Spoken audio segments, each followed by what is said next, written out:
Welcome to the BrainX channel. In this video, I'm going to show you how to simplify this expression that has rational exponents.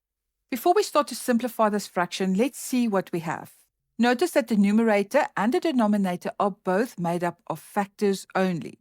That means the parts are being multiplied and not added or subtracted. So we can simplify each of these factors by applying the exponent laws. Just a quick word of caution. If there were terms separated by plus or minus signs, we would have to be more careful because then we would first need to factorize before we can cancel or simplify across the fraction. And now, because we only have factors in the numerator and denominator, we are going to apply our exponent laws. I'm going to start with this factor in the numerator that has a bracket. Now pay close attention. Here we have an exponent or a power that is raised to another power. That means we are going to apply the exponent law that says whenever we have an exponent or a power that is raised to another power, we keep the base and then we multiply the exponents. So let's put that into action. I keep my base. Now let's multiply the exponents. It is 4 times with negative 1 over 8. Let's have a look at this factor. It's also a bracket that has an exponent or a power that is raised to another power. So we are going to apply this exponent law. So I keep my base and I multiply the exponents. 1/4 times with 2. Okay, now let's have a look at the denominator. Here the denominator also has a bracket, and in the bracket I can see that my variable has a power that is raised to another power. So let us also apply this exponent law. I'm going to keep the base and let's multiply the exponents. 1/2 times with 2. All right, let's simplify these fractions so that we have nice exponents to work with.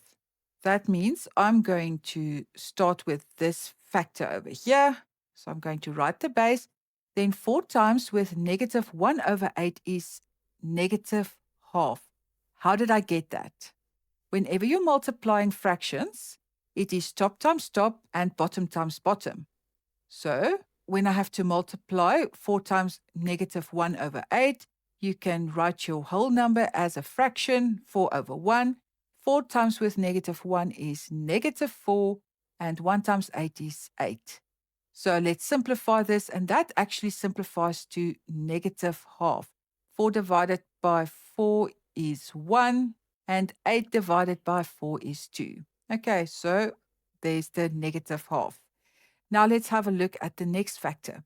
I'm writing the base. Let's multiply the exponents. We've got 1/4 times with 2 is 1/2. So how did we work that out? It is 1/4 times with 2, and I can write it as 2 over 1. Top times top is 2 over bottom times bottom. 4 times 1 is 4, and that simplifies to 1/2. That is how I got that answer. Okay, and now for the denominator. I write the base. Let's multiply. 1/2 times with 2 is 1, because it is 1/2 times with 2 over 1, and that will give you 2 over 2, and that simplifies to 1. Okay, let's see what we've got now. In the numerator, we've got two factors. They have the same base, and we are multiplying, okay? And we have in the denominator a factor with the same base as the factors in the numerator, which means we can apply other exponent laws.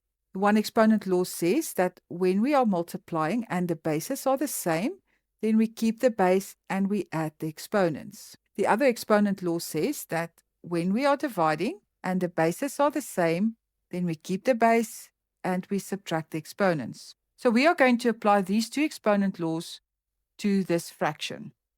Now you can apply it simultaneously, or you can apply it one at a time. This one and then this one. So let's apply it simultaneously. In the numerator, I'm multiplying, so I keep my base. Let's add the exponents, which is negative 1/2 plus 1/2.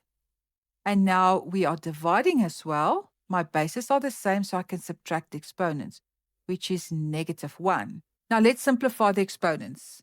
I keep the base. Now whenever you add or subtract fractions, you normally get your lowest common denominator, but this time it's actually quite easy. We've got negative 1/2 plus 1/2. That gives us 0. So 0 minus 1 is negative 1.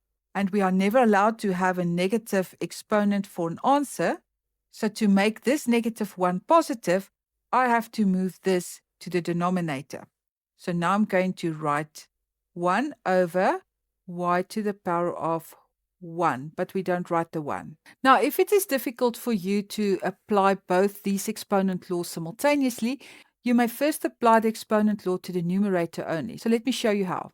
I'm going to write my base, which is y, and let's add the exponents, which is -1/2 plus 1/2, and we keep the denominator as is. So let's add the exponents. So that will give me y to the power of 0 over y. Okay, and then y to the power of 0 is 1. And we have over y. And there's your final answer. So it doesn't matter if you apply your exponent law simultaneously or if you do it separately like we did in this example, you will get to the same final answer if you do it correctly.